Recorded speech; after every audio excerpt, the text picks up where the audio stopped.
Hello viewers, welcome to my channel. Today I am going to discuss alliterative verse or alliterative poem in Middle English period. So let's start.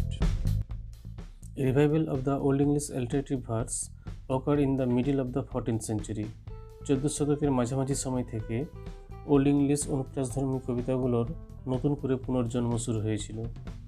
The victories of Edward II in France resulted in the reawakening of the self-consciousness which found vent in a new enthusiasm for the English tongue.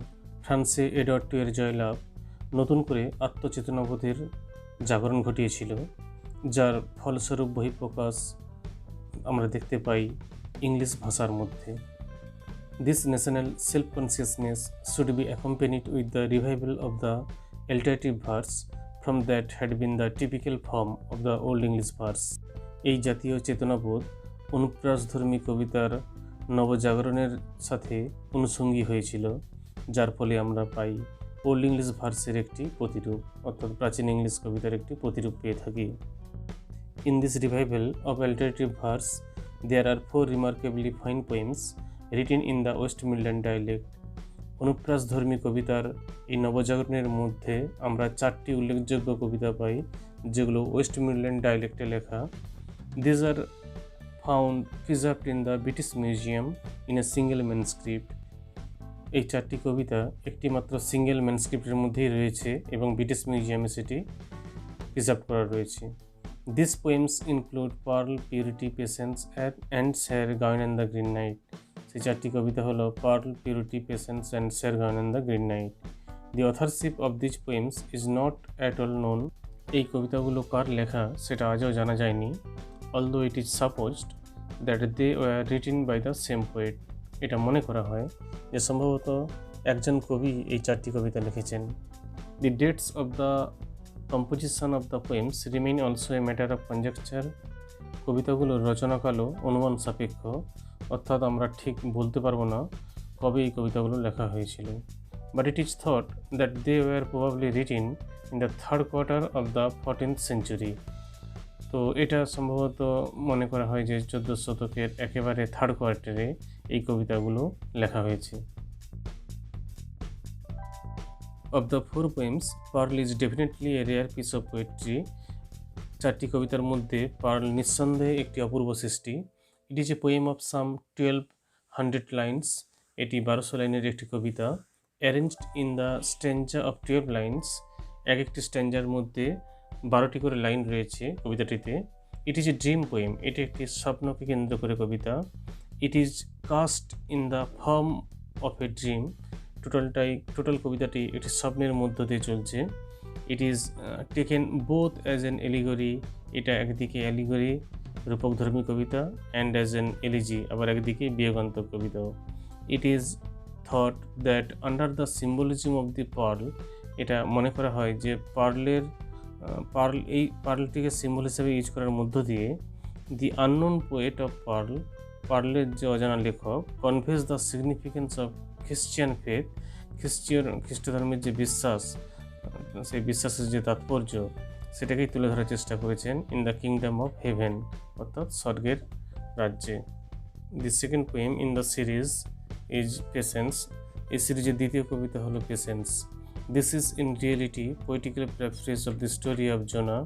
বাস্তবে এটি হলো জোনার গল্পের কাব্যিক paraphrase, and it exhorts the virtue of patience, এবং এটা তুলে ধরে পেশেন্সের যে গুণাবলী সেই জিনিসগুলো। It consist of 531 lines. এটি 531 লাইন দ্বারা গঠিত একটি কবিতা, and contains some finely descriptive passage.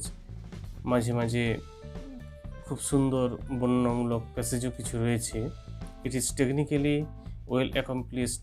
Technical দিক থেকে কবিতা অনেক সুন্দর, but has not the depth of Pearl. কিন্তু পার্ল কবিতার যে গভীরতা সেই জিনিস কিন্তু পেশেন্সের মধ্যে নেই। Purity, the other poem, has a discourse on purity.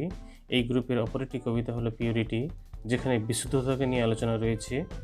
It shows the impossibility to approach God without cleanliness.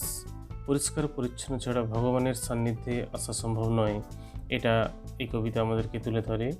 The poem is technically accomplished and has much of allegory.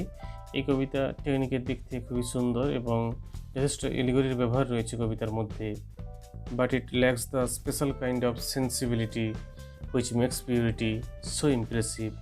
এই কবিতার মধ্যে কোথাও না কোথাও সংবেদনশীলতার ভাব রয়েছে, আর যেটি এই পিউরিটি কবিতাটিকে আরও বেশি চিত্তাকর্ষক করে তুলেছে।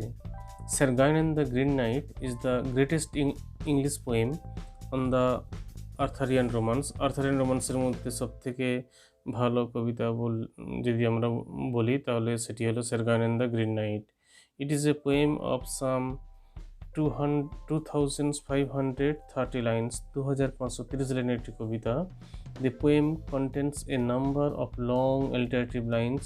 এই কবিতার মধ্যে যথেষ্ট বড় বড় অ্যালিটারেটিভ লাইন ব্যবহার করা রয়েছে, followed by fine short lines. কোথাও কোথাও সুন্দর ছোটো ছোটো লাইনও ইউজ করা রয়েছে। রাইমিং অল্টারনেটিভলি, কোথাও কোথাও রাইমিং ব্যবহার করা আছে। It is inspired with the ideal of chivalry. এর মধ্যে আমরা পাই নাইটদের সেই বীর ধর্ম, বীর ব্রত কাহিনী। And at the same time it shows medieval life. সাথে এই কবিতা আমাদের সামনে তুলে ধরে মধ্যযুগের জীবনের সেই ছবি। ইন ইটস ডিটেলড ডিসক্রিপশান, একেবারে পুঙ্খানুপুঙ্খ বর্ণনা রয়েছে এই কবিতার মধ্যে of the code, dress, armour, woodcraft and architecture. এই সমস্ত জিনিসের পুঙ্খানুপুঙ্খ বর্ণনা আমরা পাই এই কবিতার মধ্যে। The poem has a highly ethical ideal of courage and morality. Ethical ideal of courage এবং মোরালিটির দুয়ের মিশ্রণ আমরা পাই এই কবিতার মধ্যে।